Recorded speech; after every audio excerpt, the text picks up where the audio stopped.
Hello and welcome to Property Question Time. I'm Stephen Galpin and this is the show where you can have your property related questions answered by our team of property experts. And joining me today is Finbarr Doyle, MD of P4HB, Procurement for House Builders. Welcome. Thank you. Good to have you with us. And joining Finbarr is David Galman, development expert and former director of Galliard Homes, who I think are now London's probably biggest private developer, aren't they? I think they probably still are, yes indeed. Yeah. Even though you've left. Well, Well, all good things come to an end. I suppose they do. Good. Well, we'll get right on with the questioning. And Finbarr, you're going first. Do the panel think that the government, through our national house builders, will be able to meet the 1.5 million housing target set by the PM? In short, no. I thought you might say that. I think, you know, they've made a bold announcement, which, you know, fair ball to them for doing that. And then they've gone into consultation about the planning the planning rules or the planning changes that they want to implement. I think they've done things the reverse of how they maybe should have. Yeah. I think they should have gone into consultation first. Spoken with the key sort of players in the market, and started asking questions like, how can we? What if? What would need to happen? What sort of things are going to drive and be drivers in legislation and policy, in intervention, in modular, in, you know, creating the right planning environment, unlocking the deadlocks that have been there for years, really. And actually, I think what's been announced is probably going to exacerbate what we've got in essence, rather than solve. Okay. Sorry to be negative, but I think that's where we are. Well, I think you're probably right. Now, I should explain to our viewers that David and I have been down here for about 25 or 30 years, or heaven knows how long, and we've had two serious problems in common for all that time, I think, and one is planning consent and the other is valuations. But I think let's stick to the planning for the moment. It's just always planning. Finbarr's right. It's you know, it's a bold statement, it's a bold announcement, and that obviously helped them become elected along the way with everything else that they've had fully costed. I mean, everything's fully costed, but nothing appears to be fully costed. Planning is the biggest issue, because whatever the government says, you are still at the behest of the local authorities, not even including NIMBYism in that, just the local authorities themselves we know are difficult. Yeah. Well, I mean, if our regular viewers have seen one or two of our clips, they'll have seen me say quite often, when somebody says, how's the market? I say, well, what do you mean by the market? Break it down. Which bit of the market do you mean? And I think it's the same with planning. It's all right saying 1.5 million new homes. What sort of new homes? Yeah. Do we really understand what affordable housing is? Do we really understand what social housing is? Do we know how to separate it properly? Yeah, you know, it's very difficult to pin these numbers on what's really needed. Do you agree, David?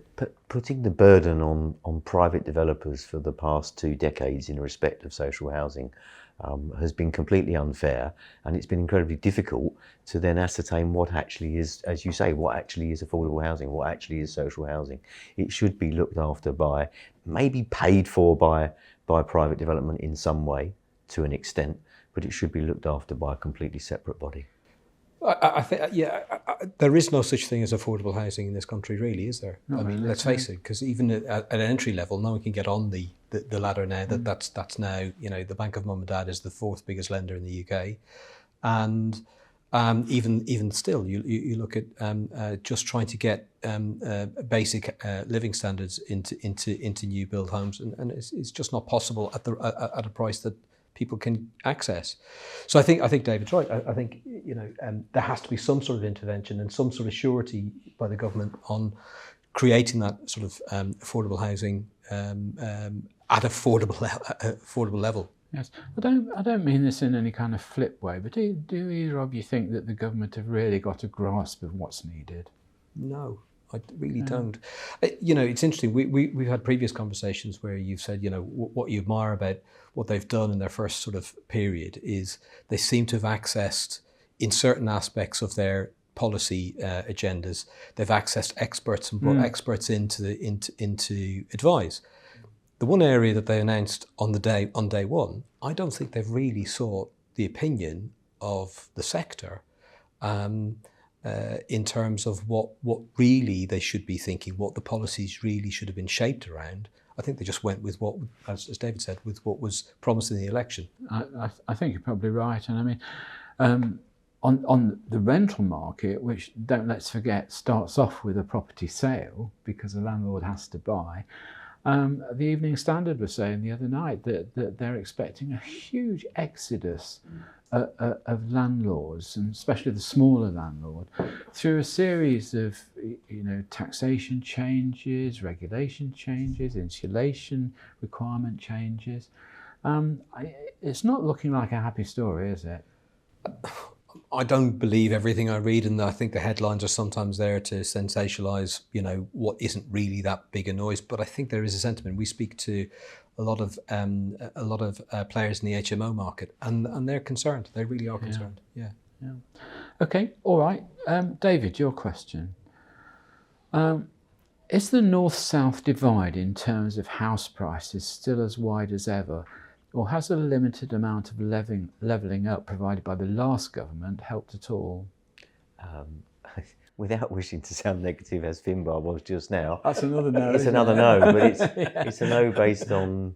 I mean, levelling up was a great headline, and I think that's probably all it was. I don't see that anything happened. I mean, they even cut HS2 short, which would have been a huge part of levelling up. And whether you believe it should have been done or not, in terms of house prices, I think what tends to happen when there's been a stagnation or even a downward spiral in terms of prices and valuations, the one area that actually always bounces back quicker, faster and stronger than anywhere else is London and the South East.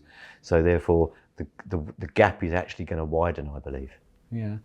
Well, it's funny, I was abroad one time and I looked at this particular site, and it was a hotel that had gone derelict and one thing or another. It was next to this beautiful sort of waterway. And I said to the person, why don't somebody develop this and make a beautiful harbour and a beautiful... And they said, sorry, who do you think has the money here for a boat? Who do you think has the money to be able to stay in a hotel? Why do you think it's empty? And to a degree, to a lesser extent, that's the north-south divide, isn't it? It's affordability. It's affordability. And if you haven't got a sort of eco-climate where people can afford what they want to buy, then that's the problem that you're hitting. And whether you've got a fast train going there or not isn't going to make a lot of difference, is it? No, people's disposable income is that much lower, and it's just much more difficult. Everyone thought that perhaps it's going to be less expensive to build in the regions. Well, that's a fallacy. You would because the materials cost the same. It's the same, and the labour's not too much different, so it's exactly the same. And your end price is that much lower. I mean, there has been some great regeneration in Bristol, Birmingham, Leeds, Manchester, Liverpool, even. But that hasn't helped the suburbs of those areas. It hasn't helped the ordinary market. It's perhaps done a mini type of Canary Wharf in those areas with lots of new high-rise, but they've all been bought by investors who've let them out, and usual. Yes. And that in itself can cause housing inflation, can't it? Where you get new developments coming in asking new sort of groundbreaking prices. It can really distort the market in these sort of peripheral areas, can't it? Well, it can do, because it's once you start creating a record price for an area, then perhaps alarm bells should start ringing. Yeah. We're good at that. Really good at that. We're really good at that. What, creating it or the alarm bells? Both. Yeah. Quite interesting. So, do we see any prospect of the north catching up with the south at all, or will it just remain constant, the difference? I guess it will remain fairly constant. I can't see any changes in my lifetime now. I don't think so, but let's hope that there is some. Let's hope that there is some help, and it can improve. Right. I mean, as a developer, for instance, with HS2, did you look at HS2 and look at the various stops and say, you know what, I'm going to follow that course because they're going to be growth areas? Or... Yes, of course we did. Back in those times, and it much the same as you did down here at Canary Wharf. All the railways coming in. Let's see what we can do. Elizabeth Line, the same thing. HS2, very similar. But I don't think at the end of the day, it's a case of, I don't think that many people are going to live in Birmingham and commute daily to London. They're just not going to do it. They're living there because they're working there. And area development takes such a long time, even in boom times, doesn't it? I mean, my first property work in London was down at Butler's Wharf, but it took 20 years for that to really work. It's a whole generation. It's a whole generation, really. If you think about, what's happened here in Canary Wharf. There's certain areas on the way to Butler's Wharf in that end of London where people were telling me that it's a super growth area, but I'm still not sure I'd want to get out my car after dark down there, Takes a long time, doesn't it? It takes ages. I mean, you and I have seen, how many times have we seen the road dug up and replaced around here in and around Canary Wharf and E14? It's been constant, and we've seen the original 2-storey warehouses that were built here, the little sheds which have now given way to towers and so on. So it just takes a long time. Okay, well, on that note, we'll go to our break. So join me again after the break when I'll be asking David and Finbarr more of your questions.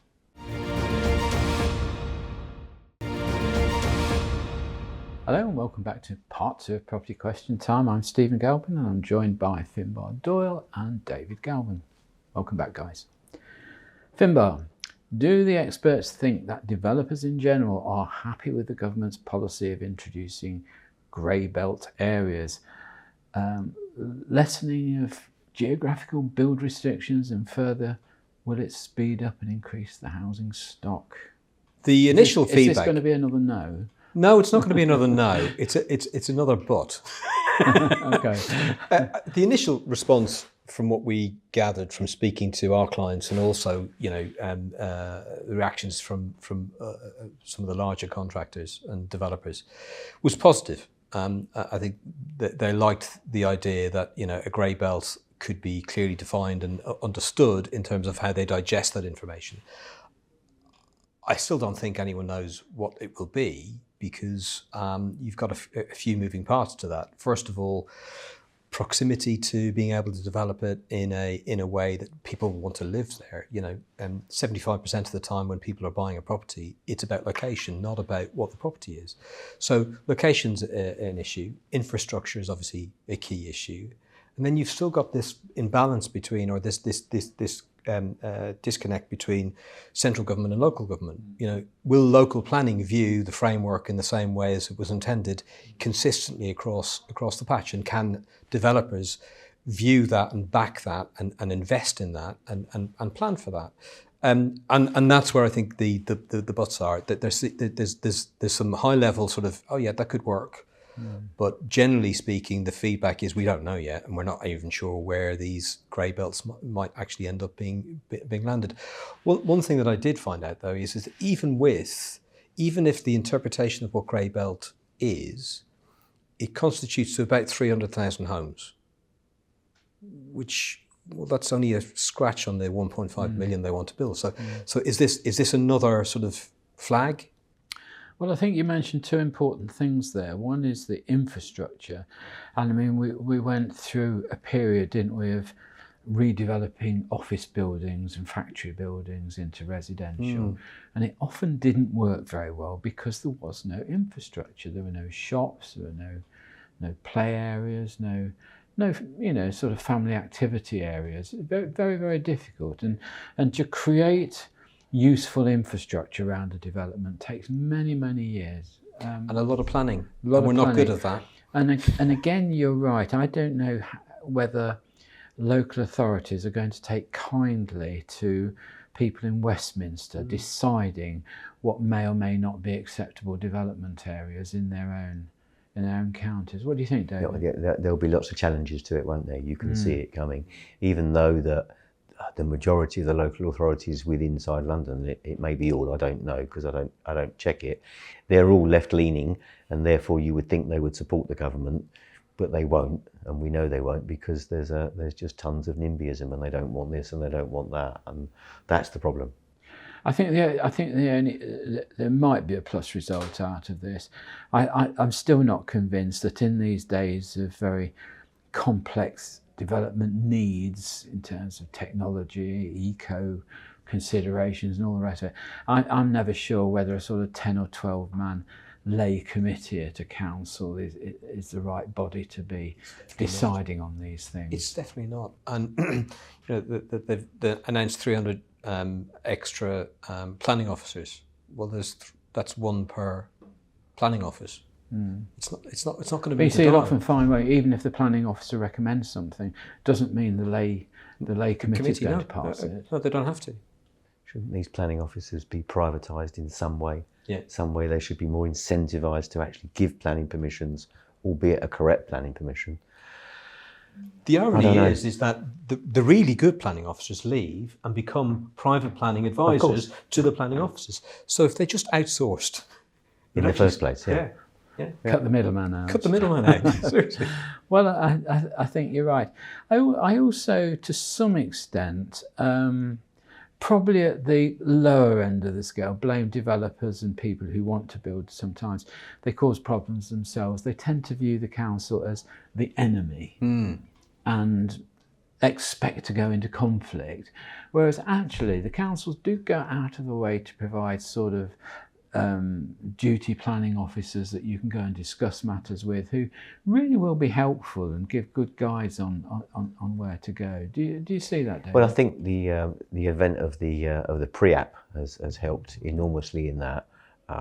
Occasionally, you will get an antagonistic officer that isn't looking to help. But you're right. The planning departments within certain developers and private people, they'll be on the defensive straight away. But I'm going in to get planning, but I don't think I'm going to get it. And that's the kind of reaction that they'll go in. And so you've got to go in positively and also to have a sensible conversation with the officer in front of you. And again, the parish council element of this. Parish council's got no authority. It can't decide anything. All it can do is have the meeting, make the developer go through the hoops in front of them, and then they just pass their views on to the main authority. Well, to me, I think that local parish ought to be just merely a consultative body that is sent a form out. We've received this planning, application. FYI. What do you think? You've got 21 days to put your case and sort of deal with it that way. Everything that we do seems so elongated, doesn't it? The bureaucracy is our biggest problem in everything. I mean that parish council bit can take 3 or 4 months. Yeah, sometimes. which is crackers, isn't it? Yeah. And then you're right. You can have a pre-application meeting with them as well now. But it doesn't mean you're going to get it in any time soon. No.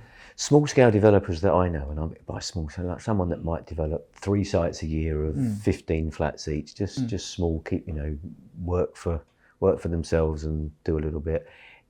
If they're coming up to my ripe old age now, they've kind of had enough. They've just decided, I haven't got the fight anymore, and I'll leave it alone. And if I've got something that's, a pal of mine said to me the other day, got planning on my site in so and so. It's only a small site, and I said, "Oh, well done. You're going to build it?" He went, "No, no. I'm just going. It's got an income. I'll keep the income, and then one day I'll sell it." Yeah. Because he just hasn't got the appetite anymore. The appetite is the right word. Yeah. I think you're right.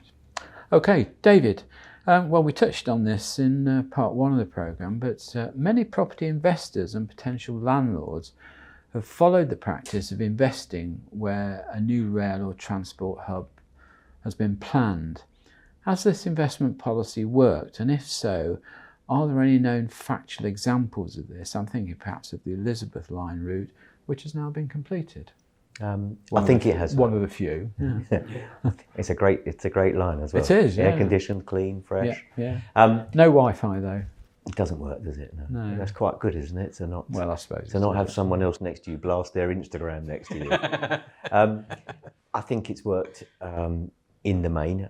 We previously would always look at those kind of things. So a regeneration area would normally have a new rail line, bus service, call it what you like, but the Elizabeth line, it certainly put areas such as Romford and Harold Wood and places like that on the map, which previously were sort of outwaters out there. And I know we did a number of developments in Romford that performed really well at the time. A well-known developer that you and I know really well would always build backing onto a railway. Maybe that was because they found the land well and were able to build there. So these kind of things definitely help. What do you think, Finbarr? It makes sense. If you think about historically where we used to build along rivers, and now we build along train lines and hubs and so on. I just don't think, if you think about the irony of talking about creating these grey belts, well, actually, if we were building infrastructure, we probably wouldn't need the grey belts. We'd just actually follow the line, wouldn't we?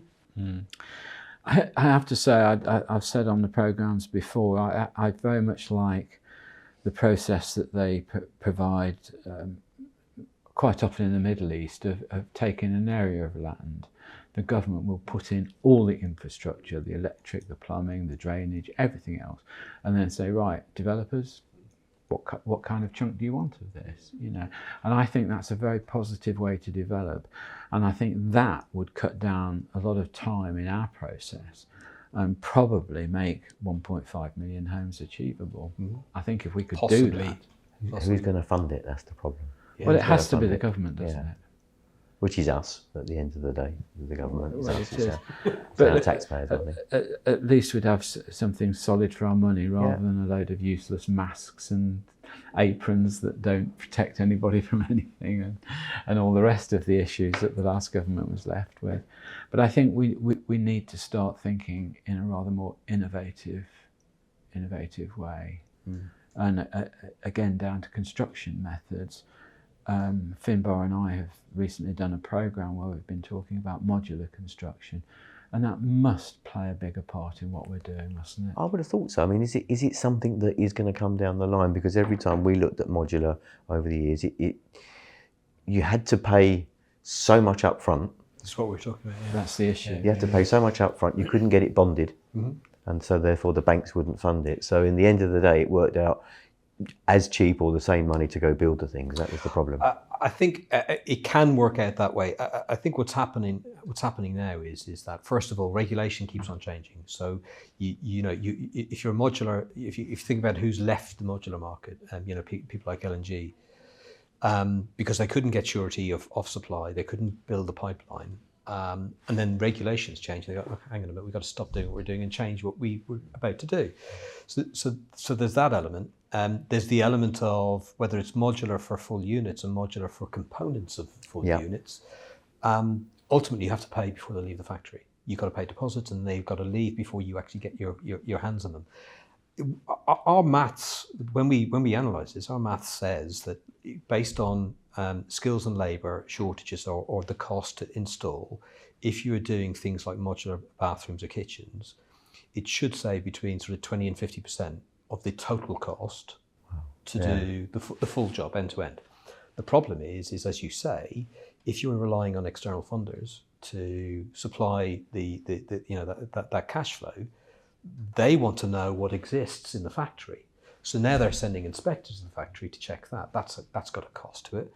And the engineers required to design those systems, well, there's not very many of those either, and they're not that prevalent in construction. They're in other sectors. So you've got all these little bottlenecks which actually all add up in this country to it not actually flowing.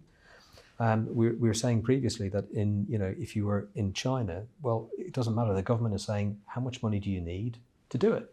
And then to go and do it. It does help that they print it, I suppose. Yeah, so it does. Quite useful. It's part of the answer. I mean, it must happen at the end of the day because Scandinavia's quite big on the modular stuff. So eventually it's got to come into play, I would have thought. Well, let's hope so. Yeah. Anyway, there we are. That's all we've got time for today. So big thank you to Finbarr Doyle. Thank you for coming in, Finbarr. And David Galman, our development expert. Thank you very much indeed. Thank you. I'm Stephen Galpin. Join me again next time on Property Question Time.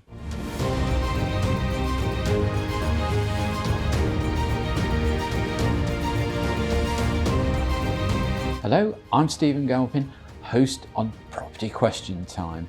Now, if you're a property professional and you have expertise which can help answer our viewers' questions, please get in touch through the website propertytv.uk.